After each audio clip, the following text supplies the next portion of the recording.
I'm the general manager here at Red Lobster, and my name is Jade Griffith, Jade Griffith.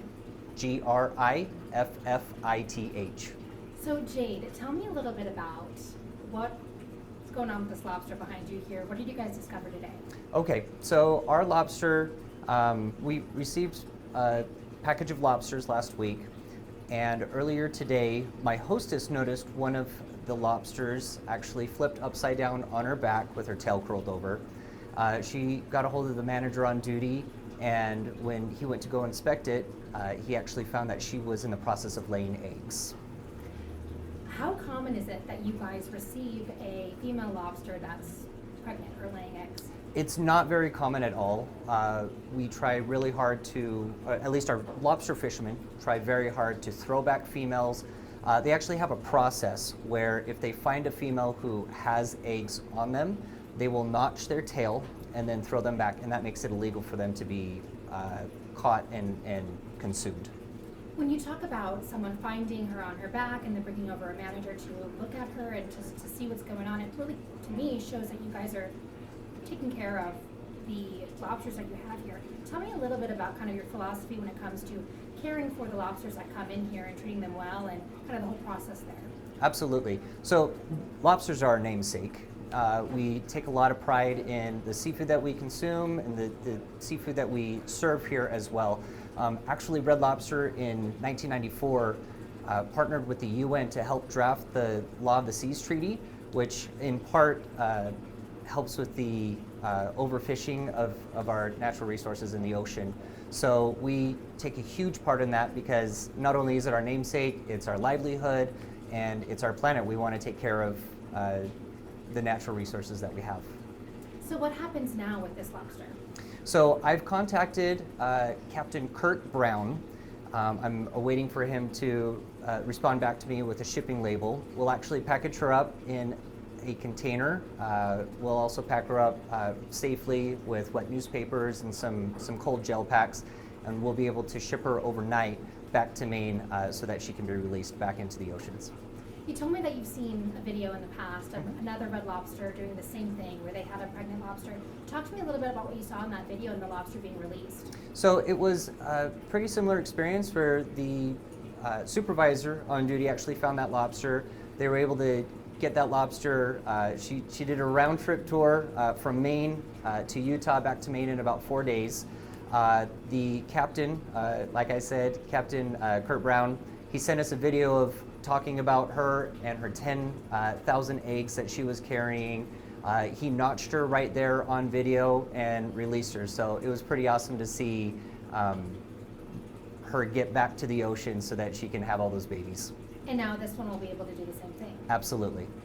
Talk to me a little bit from your knowledge about the importance of, from a sustainability standpoint, keeping females in the oceans when it comes to lobster population and kind of your philosophy here at Lobster.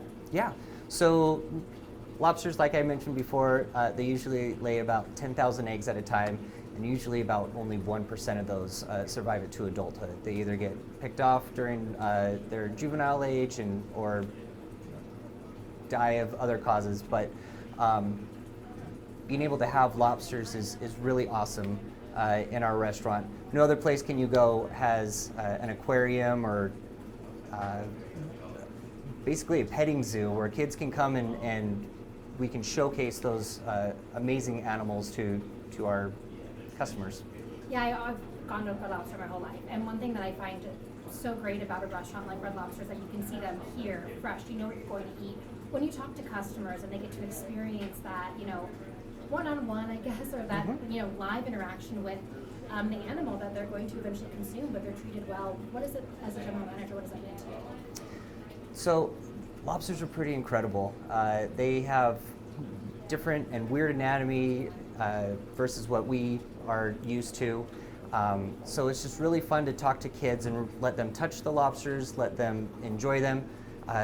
Those are our future guests at Red Lobster. So anything that we can do to help engage them and get them interested in seafood or in marine biology or in the oceans or in conservation or in nature is always a win. Now tell me a little bit about what is going on with the lobster now? I noticed there are some eggs in the bin. Yep. So tell me just kind of where in the process this lobster may be.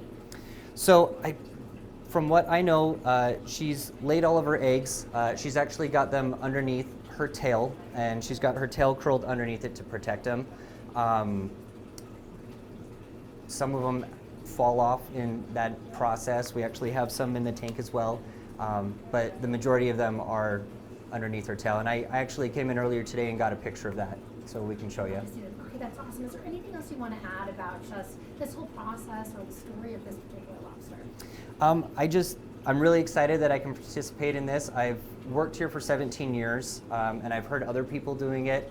I'm just really excited that I could participate in this as well.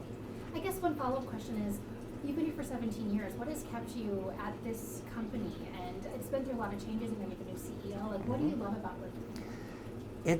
It's the way I've been treated this entire time. I didn't start here to make it a career. I started here so I had a place to work during college, but just the leadership team and the friendships and team members that I've worked with kept me here this entire time and made me want to turn around and be able to treat others the way that I had been treated. That's so great. Thank you so much. I really appreciate it. I would love